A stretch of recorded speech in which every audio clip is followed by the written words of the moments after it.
Guys, আমরা তো জানি নকলের ইংরেজি ফেক, কিন্তু স্পেসিফিক কোনো কিছুকে নকল বোঝাতে হলে এটার কিছু ইংরেজি শব্দ আছে।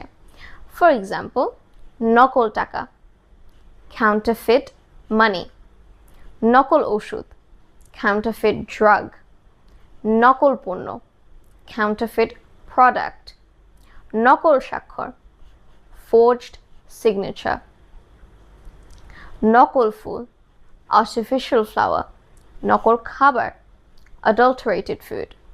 সাধারণভাবে যে কোনো কিছু যা আসল নয় সেটার ক্ষেত্রে ফেক ব্যবহার করা হয়। আবার টাকা, ওষুধ, দামি কোনো পণ্যের নকল বোঝাতে হলে কাউন্টারফিট ব্যবহার করা হয়। স্বাক্ষর অথবা ডকুমেন্টের নকল বোঝাতে ফোর্জড। প্রাকৃতিক না এমন কিছু বোঝাতে হলে আর্টিফিশিয়াল।